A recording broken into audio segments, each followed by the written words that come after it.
Assalamualaikum warahmatullahi wabarakatuh. Bismillahirrahmanirrahim.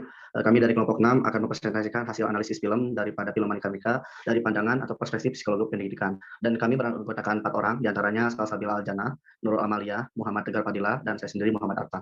Untuk itu kita langsung saja ke materinya. Pertama, pendahuluan. Manika Mika merupakan film yang bergenre laga, sejarah, drama periode sejarah, fiksi sejarah, dan epos. Film ini berasal dari India, memakai bahasa Hindi. Film ini dirilis di Indonesia pada 25 Januari 2019 dan disutradarai oleh Kangana Ranaut dan Chris. Setiap tokohnya diperankan oleh Kangana Ranaut sebagai Rani Laksmibai, Ankita Lokhade sebagai Jalkharibai, Jisoo Samukta sebagai Ganghadarau, atau Kalakurkani sebagai Tatyato, Suresh Oberoi sebagai Paswa Bajirao II, Muhammad Zesani Ayub sebagai Shadasib, Misti sebagai Kasibai, Hulsubun Skarbanda sebagai Diksitji, Teher Sabil sebagai Sang Ramsim, dan tokoh-tokoh yang lainnya. Film ini menceritakan tentang kelahiran Manika di Panarasi. Dia kemudian tumbuh dewasa dengan membawa sebuah anugerah yang tidak biasa bagi seorang wanita, yaitu keahlian bermain pedang dan panah. Dalam perjalanannya memasuki usia dewasa, Manu dijodohkan dengan Raja Jansi, Ganghadarau, dan setelah menjadi ratu, namanya pun berganti menjadi Laksmibai. Sejak kali perkawinannya dengan Raja, Manu, yaitu panggilan lain daripada Manika Mika, telah menunjukkan keberaniannya dalam menghadapi bahasa Inggris. Dia tidak mau menundukkan wajah pada company, meski suaminya sendiri yang seorang raja bahkan menunduk. Kisah berlanjut dengan intrik dan tragedi tewasnya pangeran dan Raja Jansi.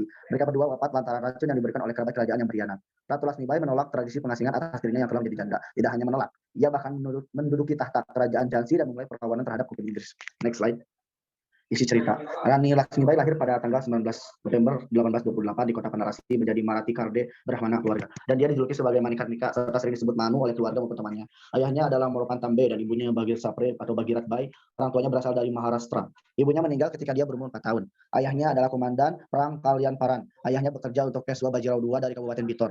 Peswa memanggilnya Cabili yang berarti main-main. Dia dididik di rumah, mampu membaca dan menulis dan lebih mandiri di masa kanak-kanaknya daripada orang lain seusianya. Studinya termasuk menembak, menunggang kuda, anggar, dan lama kaba dengan teman masa kecilnya Nana Said dan Tatyato. Rani Laksmibai membandingkan banyak ekspektasi budaya patriarkal bagi perempuan dalam masyarakat India saat ini. Oke, selanjutnya akan langsung disampaikan oleh Saudara Nur. Oke, baik, di sini ada 1842 sampai dengan 1857. Manikarnika menikah dengan Maharaja dan Jansi Ganggadar Gao Newalkar pada Mei 1842 dan kemudian disebut Laksmibai atau Laksmibai. Untuk menghormati Dewi Hindu Laksmi dan menurut tradisi Maharashtrian, perempuan diberi yang baru nama setelah menikah. Pada September 1851, ia melahirkan seorang anak laki-laki yang kemudian diberi nama Damodarao, yang meninggal 4 bulan setelah lahir. Maharaja mengadopsi seorang anak bernama Anand Rao, putra sepupu Gangdarao, yang berganti nama menjadi Damodarao pada hari sebelum Maharaja wafat. Adopsi dilakukan di hadapan pejabat politik Inggris yang diberi surat dari Maharaja yang menginstruksikan agar anak tersebut diperlakukan dengan hormat dan bahwa pemerintah Jansi harus diberikan kepada jandanya seumur hidupnya. Setelah kematian Maharaja pada November 1853, karena Damodarao, lahir Anand Rao adalah anak angkat British East India Company. Di bawah Gubernur Jenderal Lord Dalhousie menerapkan Doctrine of Lapse, menolak klaim Damodarao atas tahta dan mencaplok negara ke wilayahnya. Ketika dia diberitahu tentang hal ini, dia berteriak, Agni utama Jansi Nahodongi. Saya tidak akan menyerahkan Jansi saya. Di sini ada pemberontakan tahun 1857. Pada awal pemberontakan pada 10 Mei 1857, pemberontakan India dimulai di Meerut. Ketika berita tentang pertempuran itu sampai ke Jansi, Rani meminta izin kepada perwira politik Inggris, Kapten Alexander Scan, untuk mengumpulkan sekelompok orang bersenjata untuk perlindungannya sendiri. Scan menyetujui ini. Kota ini relatif tenang di tengah kerusuhan regional, tetapi Rani melakukan upacara haldi kumkum dengan kemegahan di depan semua wanita Jansi untuk memberikan jaminan kepada rakyatnya. Pada musim panas 1857 dan untuk meyakinkan mereka bahwa Inggris adalah pengecut dan tidak perlu takut pada mereka. Sampai saat ini Laksmibai enggan memberontak melawan Inggris. Pada bulan Juni 1857, pemberontak dari 12 tahun bengal natif infanteri merebut benteng bintang Jansi yang berisi harta karun dan majalah. Dan setelah membujuk Inggris untuk meletakkan senjata mereka dengan berjanji tidak akan menyakiti mereka, melanggar janji mereka dan membantai 40 sampai 60 perwira garnison Eropa bersama istri dan anak-anak mereka. Oke, selanjutnya di sini ada pengupangan Jansi.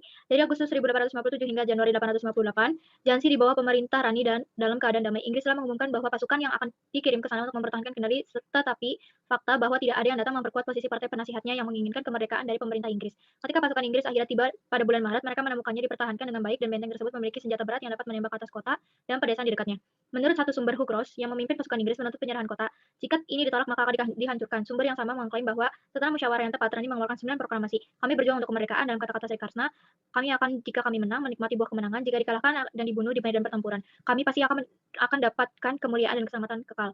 Sumber lain misalnya tidak menyebutkan permintaan untuk menyerah dan dia membela Jansi dari pasukan Inggris ketika Sir Hugh Ross mengepung Jansi pada tanggal 23 Maret 1858. Pengoboman Jansi dimulai pada 24 Maret tetapi disambut oleh tembakan balasan yang hebat dan pertahanan yang rusak diperbaiki. Para pembela mengirim permohonan bantuan ke Tatya-Tope. Pasukan lebih dari 20.000 dipimpin oleh Tatya-Tope dikirim untuk membantu Jansi, tetapi mereka gagal melakukannya ketika mereka melawan Inggris pada tanggal 31 Maret. Selama pertempuran dengan pasukan Tatya Tope, bagian dari pasukan Inggris melanjutkan pengepungan dan pada 2 April diputuskan untuk melancarkan serangan melalui penerobosan di tembok. 4 kolom menyerang pertahanan di titik yang berbeda dan mereka yang mencoba memanjat dinding diserang dengan api besar. 2 tiang lainnya telah memasuki kota dan mendekati istana bersama. Selanjutnya akan dilanjutkan oleh Sasa. Penerbangan dan kematian. Penerbangan ke Gwalior. Para pemimpin, Rani dari Jhansi, Tatya, Tope, Nawab dari Banda, dan Rao Sahi melarikan diri sekali lagi. Mereka datang ke Gwalior dengan bergabung pasukan India, yang sekarang menguasai kota Maharja. Sekian dia melarikan diri dari medan perang di Morar.